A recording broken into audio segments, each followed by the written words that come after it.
अगर आप ये रात में देख रहे हैं तो अपना वॉल्यूम थोड़ा कम कर लीजिए। ये कोई आम कहानी नहीं है। ये कहानी मरियम रजा की है। मरियम एक फाइनल ईयर की स्टूडेंट थी और अब्बोटाबाद में अपने घर में रहती थी। हर शाम जब वह एकेडमी से वापस आती तो वह शॉर्टकट के तौर पर बीरनगाली के पुराने जंगल वाले रास्ते से गुजरती थी।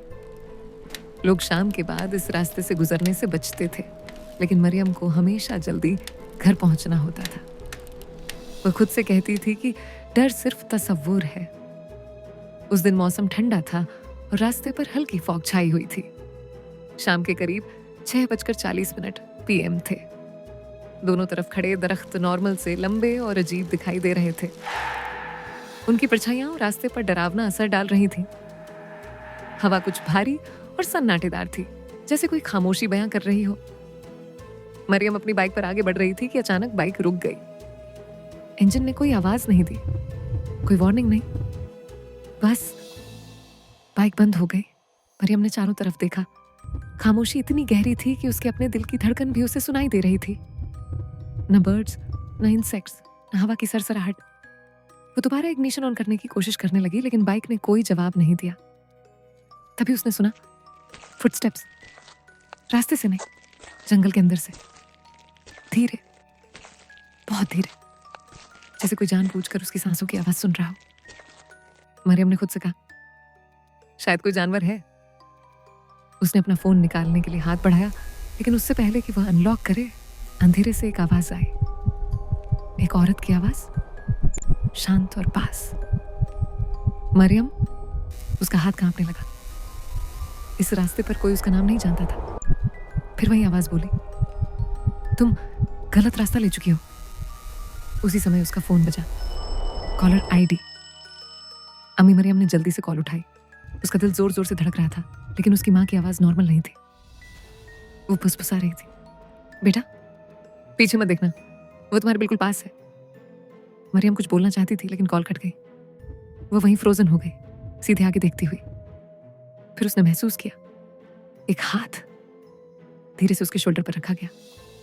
ठंडा, बहुत ठंडा, इंसानी हाथ नहीं। मरियम की सांसें रुक गई। हर इंस्टिंक्ट के खिलाफ उसने अपनी बाइक के साइड मिरर की तरफ देखा। मिरर में उसका अपना चेहरा था, लेकिन रिफ्लेक्शन में वह मुस्कुरा रही थी। मरियम खुद मुस्कुरा नहीं रही थी। रिफ्लेक्शन की मुस्कान धीरे धीरे चौड़ी होती जा रही थी। अचानक बाइक अपने आप स्टार्ट हो गई। इंजन की आवाज जंगल में गूंज उठी। मरियम ने कुछ सोचते हुए नहीं किया। वह घर की तरफ निकल गई बिना पीछे देखे। उस रात करीब 2:17 AM उसका फोन वाइब्रेट हुआ। एक WhatsApp voice note unknown number से। Duration 7 seconds. मरियम ने कांपते हाथों से उसे प्ले किया। आवाज उसकी अपनी थी, मगर रोते हुए, मैं वापस आ रही हूं जंगल से। मरियम उस रात सो नहीं पाई और अगले दिन वह कभी अपनी एकेडमी नहीं पहुंची। एकेडमी ने उस सुबह मरियम का इंतजार किया, लेकिन वह नहीं आई। उसका फोन बार बार बज रहा था, लेकिन कोई जवाब नहीं। शाम तक उसके परिवार ने उसे मिसिंग रिपोर्ट कर दिया। पुलिस ने पहले नॉर्मल रास्ते सर्च किए, लेकिन कोई क्लू नहीं मिला। फिर बिरानगाली के जंगल में तलाश शुरू हुई। लोकल्स कहते हैं कि यह रास्ता रात के वक्त खतरनाक है। इस रास्ते पर रात को आवाजें आती हैं। सर्च की तीसरी रात एक कांस्टेबल जंगल के किनारे खड़ा था। उसने सुना कि बाइक का इंजन खुद स्टार्ट हो गया। जब वो वहां पहुंचा, मरियम की बाइक खड़ी थी। इंजन चालू था, कीज अंदर, लेकिन आसपास कोई फुटप्रिंट्स नहीं, ना इंसानी ना एनिमल के। बाइक का मिरर क्रैक्ड था, जैसे कोई अंदर से दबाव डाल रहा हो। मरियम का फोन 2 दिन बाद जंगल के अंदर मिला। स्क्रीन ब्रोकन, लेकिन मेमोरी कार्ड काम कर रहा था। एक फोटो मिली। Time 3:03 AM। फोटो में मरियम ट्रीज के बीच खड़ी थी। उसकी आंखें वाइड ओपन, सीधे कैमरा की तरफ। वह लाइव लग रही थी, लेकिन उसके पीछे एक शैडो, बहुत लंबा, बहुत पतला और सर झुका हुआ। पुलिस ने कहा शायद लाइट का ट्रिक है, लेकिन कोई समझ नहीं पाया कि शैडो के फिंगर्स इतने लंबे क्यों थे। फोटो के बाद एक और चीज मिली, एक ऑडियो रिकॉर्डिंग उसी रात की। रिकॉर्डिंग में पहले साइलेंस, फिर 2 ब्रेथ्स, एक मरियम की, एक किसी डीप और क्लोज माइक्रोफोन के पास। फिर आवाज फुसफुसाई, अब घर चले मरियम।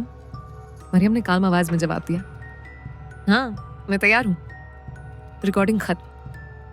पुलिस ने 7 दिन की तलाश के बाद मरियम को मिसिंग डिक्लेयर किया, लेकिन कहानी यहीं खत्म नहीं हुई। 3 हफ्ते बाद एक स्टूडेंट रात में अयूबिया से घर जा रहा था। उसे फोन आया, उसका अपना नंबर। जब उसने उठाया, एक लड़की बोली, आप बीरन गली आ सकते हैं, मैं अकेली हूं। स्टूडेंट ने उस आवाज को तुरंत पहचान लिया, वो मरीम थी।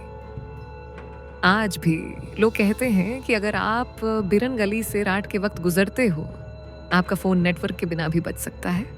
और अगर कोई लड़की मदद मांगते हुए आवाज दे, कभी मत जाओ। कुछ लोग खोते नहीं, वे लिए जाते हैं। याद रखो, रात के सन्नाटे में कुछ आवाजें सिर्फ कल्पना नहीं होती। कभी भी अकेले अंधेरे रास्तों पर मत जाओ, क्योंकि कुछ शैडोज हमेशा पास होती हैं, जो दिखाई नहीं देती लेकिन महसूस की जाती है। अगर आप ये कहानी सुनकर अभी भी सांसें सामान्य महसूस कर रहे हैं, तो याद रखिए, बिरन गाली के शैडोज कभी सोते नहीं।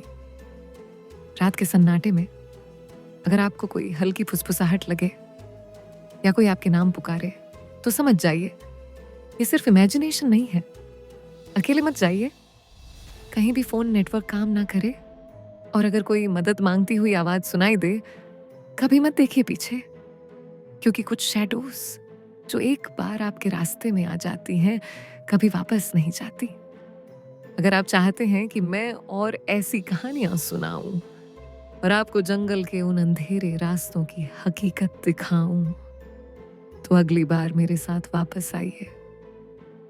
पर याद रखिए, हर कहानी में सिर्फ डर ही नहीं, कभी कभी सच्चाई भी छुपी होती है।